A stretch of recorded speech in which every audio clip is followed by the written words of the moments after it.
genocide of Tutsis by Hutus.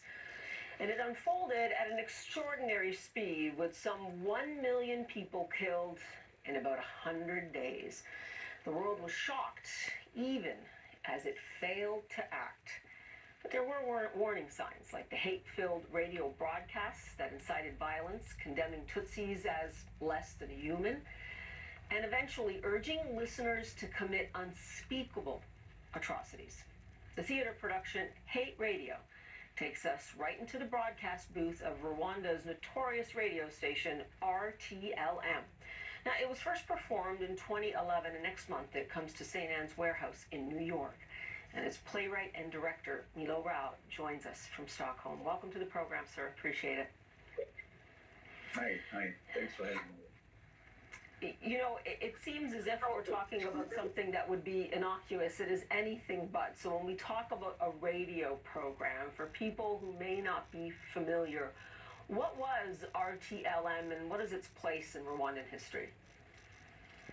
And the history of RTLM is quite interesting because it was created after the opening of Rwanda itself, after the creation of democracy there, by the pledge of international community. So they wanted to create independent private radio station, and that was RTLM. So actually the idea was very well, but then it came under the influence of extremists. And that's how it was created. And it prepared the genocide. And during the genocide, it was even a tool to point on people where they were hiding, to even speed up the genocide. And of course, in the last days, it was bombed, and the different moderators and hosts were disappearing. Some were taken by international justice and live still today. So I could meet some of them. Yeah, and I'm sure some of the stories were just hard to really envision in terms of how this ended up playing out in this genocide.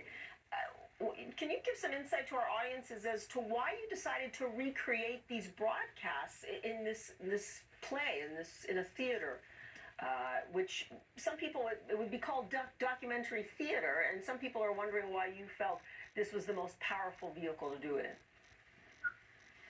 I think in that moment there was no television in Rwanda, and this was the first independent radio studio. So you can't evaluate the influence that it had on what actually happened.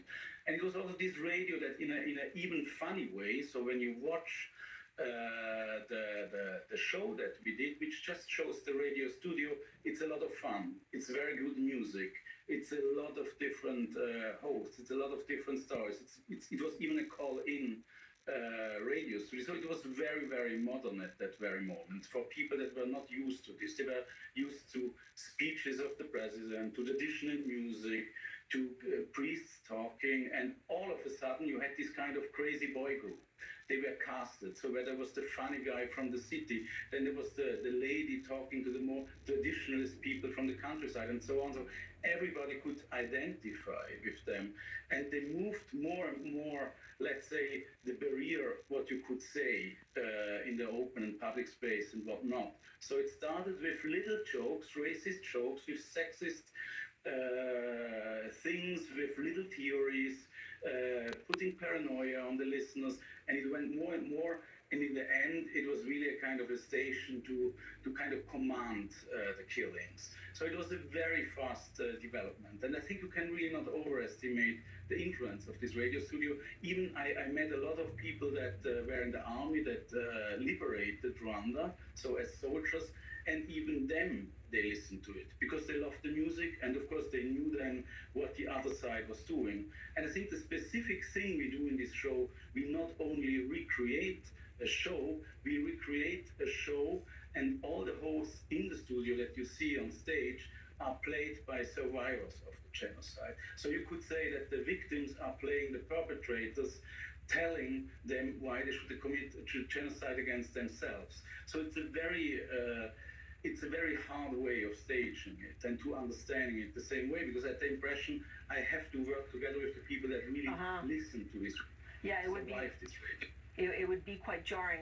Milo, I do want to give our audience just an idea of what you're talking about here. We're going to listen to an excerpt, and it's from a caller that calls in to thank RTLM Radio for what they do, and they then go on to request a song. Listen. Naririnig mo siya ka, Gustavo. Rindig-rindig mo eh. Eh? I like your